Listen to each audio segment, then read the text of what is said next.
Hello guys, আমি Disha. Big welcome to my channel. আশা করি তোমরা খুব ভালো আছো। আমি অনেক অনেক ভালো আছি। তো এটা হচ্ছে আমার 2025-এর ফার্স্ট ব্লগ, মানে নতুন বছর, এটা আমার ফার্স্ট ভিডিও। তো আজকে আমার একটা বিয়ে বাড়ি পড়েছে। তো আমি মা বাবা তিনজনেই যাব। আমি চটপট রেডি হই, তোমরা কিন্তু পুরো ব্লগটা দেখতে থাকো। তো গাইস আমরা একেবারেই চলে এসেছি বিয়ে বাড়িতে। আর দেখো এসেই দেখি এখানে বিয়ে শুরু হয়ে গেছে অলরেডি, শুভদৃষ্টি হচ্ছে, তার জন্য প্রচণ্ড ভিড় আর প্রচণ্ড রকমের নাচানাচিও হচ্ছিল। আর আমি কিন্তু এসে সোজা দাঁড়িয়ে পড়েছিলাম ফুচকা কাউন্টারে। আরে বিয়ে বাড়ি বলে কথা, খাবো না বলো? মজা তো হবেই, কিন্তু খাওয়াটা তো তার সাথে রাখতে হবে। তো আমি আর দেরি করিনি, আমি সোজা দাঁড়িয়ে পড়েছি ফুচকা কাউন্টারে। আর আমি এমনিতেও বিয়ে বাড়িতে আমি ফুচকা টুচকা অতটা খাই না, কিন্তু এই আমার এই কাকিমা ছিল আর আমার বোনেরা জোর করে আমাকে ফুচকা খাইয়ে দিয়েছে। আর এদিকে আমার মা ভিডিওটা করে দিচ্ছিল, আর এদিকে সবাই ফুল মাস্তি মুডে ছিল, আর আমার বোন তো নিচে ফাটিয়ে দিচ্ছে। আর দেখো আমি খাচ্ছিলাম, আমার মা পুরো আমার মুখের সামনে এসে ক্যামেরাটা ধরেছে। তো আমি আর কি করবো, একটু হেসে দিলাম। আর তারপরে দেখো আমার কাকির মুখের সামনে ক্যামেরাটা নিয়ে ধরেছে, আর কাকি খাচ্ছিল আইসক্রিম। আর এইদিকে দেখো বিয়েও শুরু হয়ে গেছে, আর আমরা দাঁড়িয়ে দাঁড়িয়ে বিয়ে দেখছি। আচ্ছা, বিয়ে দেখতে কার না ভালো লাগে বলো? প্রত্যেকেরই ভালো লাগে। আর তারপরে আমরা একটুখানি ফটো তুলছিলাম।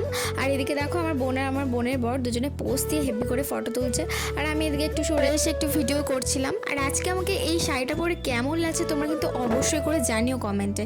জানাতে কিন্তু একদম বলো না। আর আমার মাকে দেখো, আমার মা আর আমি দুজন মিলে বসেছিলাম, আর আমার মা আর আমি দুজনের শাড়িটাও খানিকটা একই পরেছিলাম।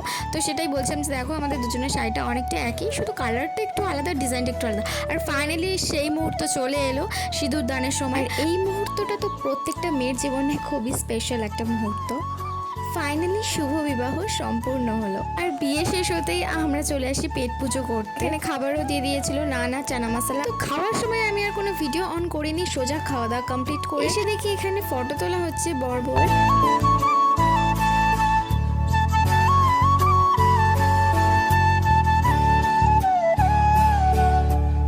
তো গাইস, আমরা কাল অনেক রাতে বাড়ি এসেছি, প্রায় 1টা মতো বাজে তখন বাড়ি এসেছি। তো ওই জন্য আর ভিডিওটা অন করিনি, একেবারে এসে আর যা করে মেকআপটা তুলে আর ঘুমিয়ে গেছি পুরো। আর এই মাত্র সবে ঘুম থেকে উঠলাম, এখন 11টা মতো বাজে। ঘুম থেকে উঠলাম, উঠেই আমি ব্রাশটা করে আর ছাদে চলে এসেছি। ভাবলাম ভিডিওটা এবার শেষ করা যাক। তো গাইজ, তোমাদের যদি ভিডিওটা ভালো লেগে থাকে তাহলে অবশ্যই করে কিন্তু সাবস্ক্রাইব করবে। আর দেখো, তোমরা যদি আমাদেরকে সাবস্ক্রাইব না করো তাহলে ভিডিও দেওয়ার এনার্জিটাও কিন্তু কমে যাবে, যে সাবস্ক্রাইবার বাড়ছে না, কি করবো শুধু শুধু ভিডিও দিয়ে, এরকম অনেক চিন্তা ভাবনা হতে পারে। আর আমরা যদি একে অপরকে সাপোর্ট করি তাহলে অবশ্যই আমরা একদিন না একদিন সাকসেস পাই। দেখো, সাবস্ক্রাইব করতে তো আর টাকা পয়সা লাগে না, জাস্ট সাবস্ক্রাইব বাটনে গিয়ে প্রেস করে দিলেই সাবস্ক্রাইব হয়ে গেল। তো চলো আর বেশ বকবক করবো না, ভিডিওটা এই পর্যন্তই রাখবো আজকে। আর তোমাদের যদি ভিডিওটা ভালো লেগে থাকে তাহলে কি করবে, অবশ্যই করে কিন্তু লাইক, শেয়ার, কমেন্ট আর সাবস্ক্রাইব তো করবেই, মানে ওটা তো মাস্ট। তো চলো, টাটা, দেখা হচ্ছে নেক্সট ভিডিওতে। Bye bye.